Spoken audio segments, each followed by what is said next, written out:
You're listening to the Current Balance Podcast, Episode 1, Ways to Improve Your Credit Score. Let's go.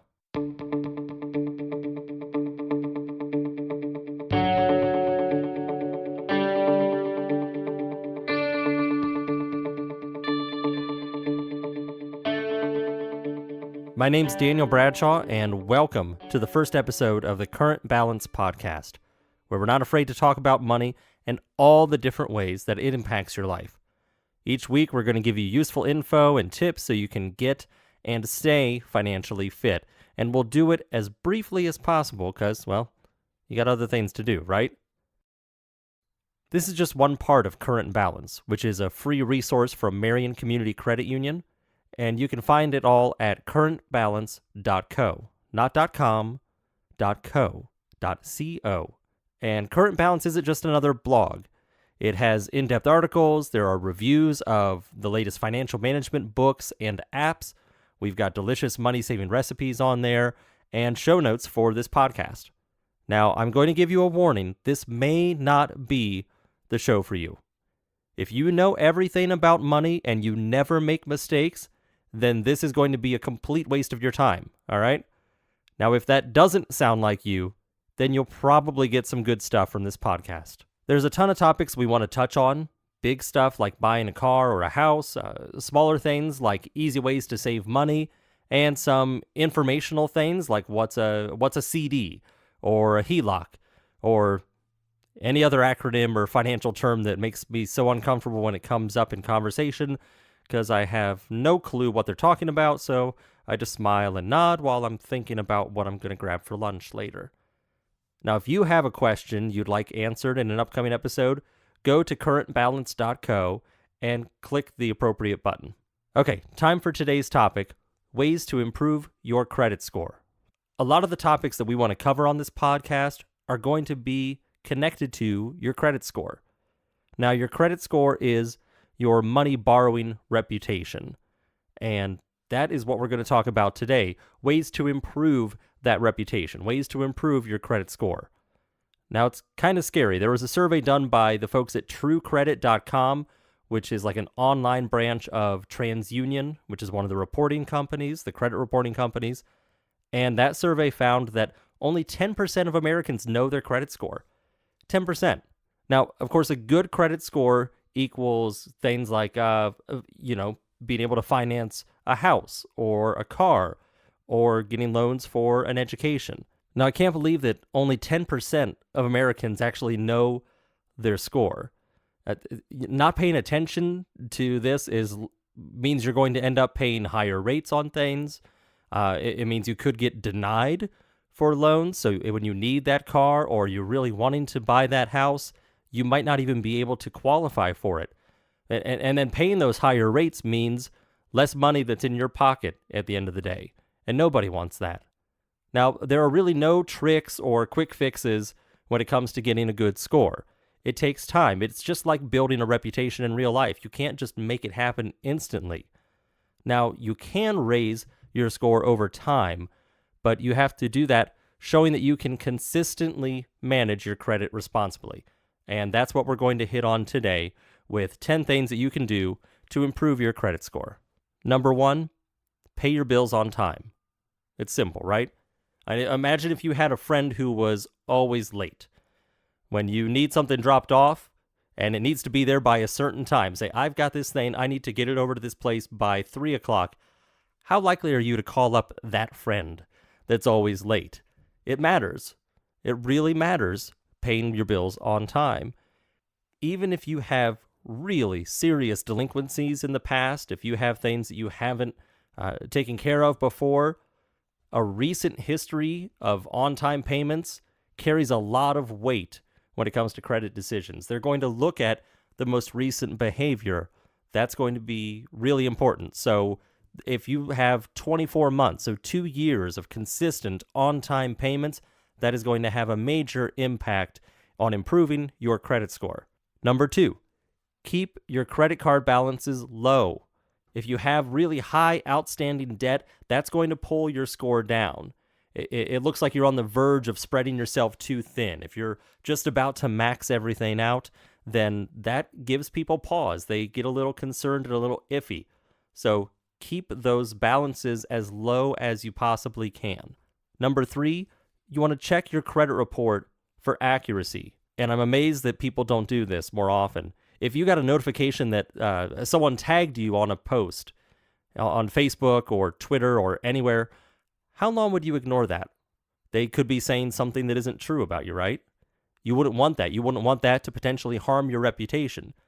Yet people are totally ignoring their credit report, and there could very easily be something on there through one way or another that doesn't belong on there and is negatively affecting your score. Now, don't wait until right before you're applying for a loan somewhere, because the process to fix an error on your credit report, it can take a while. It really isn't that difficult overall. I've done it myself with somebody that had the same name as me, and we went to the same school around the same time, and there was some confusion about student loans. And there was some information on my report that was not mine, and I had to get it fixed and get it taken care of. It took a while, though. Now, always contact the original creditor and the credit bureaus after you've cleared up the error, so you can make sure that that inaccurate information doesn't come back again later.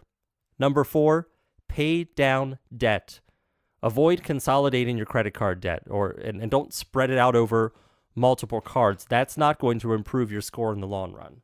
The most effective way to improve your credit is by slowly paying down the amount that you owe. So throw money to it whenever you can. Pay down that debt. Number 5, use those credit cards, but use them responsibly. You don't need to be afraid of credit cards. In general, having cards and installment loans that you pay and pay on time is going to raise your score. So don't be afraid to use them. In fact, if you're someone who has no credit cards, you're going to tend to have a lower score than someone who does, as long as they've used it responsibly. When you don't have a credit card, you haven't proven to them in a very real sense that you can manage credit cards responsibly or credit in general. So it's a good way for you to do that. If you don't have any credit, if you want to establish credit, then I would recommend getting a secured credit card. And that is a credit card where you link it essentially to a savings account. So maybe you put $500 into a savings account, and then you have this secured card. So really, you're not borrowing the money because the money is already sitting there, but it is a way to prove that you can handle that process, and that will start and build your credit. Number 6, don't open multiple accounts too quickly. And that's true especially if you have a really short credit history. If you don't have a lot to look back on, don't be opening up a lot of accounts. It looks really risky for the credit bureaus because you're taking on a lot of potential debt. Even if you're not using up all of those and going with really high balances and taking up as much as you possibly can, if you have $1,000 balance, even if you're only using $100 of that on average, they're going to look at that and say, well, they just got this account, so who knows? By tomorrow, if they aren't handling it well, they could have $1,000 in debt right away, and that's a problem. New accounts are also going to lower the average age of your existing accounts, and the average age of your accounts is something that they look at and consider when they're factoring what your credit score is going to be. Number 7, don't close an account to remove it from your record.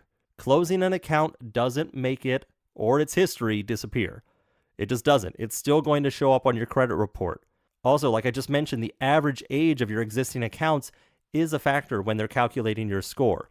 So if you close an account, you could damage that number. If you have an account that you've had for 6, 7, 8 years, even if you had trouble with it in the past, you are better off, once you get that caught up, to leave that account open, even if you're not utilizing it. If it's a card and you're not utilizing that card anymore, leave it open, at least for the time being. Because if you close that, you lose that 5, 6, 7, however many years of credit history and age of account that's factored into your average. Closing accounts can hurt your score, but you could pay down some debt at the same time and maybe it would balance out, but your best bet would be pay down the debt, get your score where it needs to be, and then perhaps down the road you could close those older accounts that you're not utilizing so the temptation isn't there. Number 8, shop for a loan, but within a focused period of time. You want to do as much research as you can before you start applying for any kind of loan.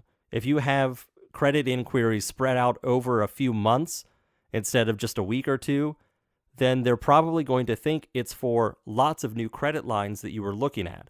The credit reporting agencies try to distinguish between a search for one loan or many searches for many new credit lines, but they do that based in part on the length of time that it took you to do all those inquiries. So if you're spreading it out, if you're looking for a car and you're applying different places just to see what you could get from them, but you're doing that, one during one weekend here and one during another weekend in 2 more weeks. And if you're spreading it out like that, they don't know what exactly you were doing. They might think you were looking at multiple things instead of all those inquiries for the one loan. So do it in a short period of time if you can.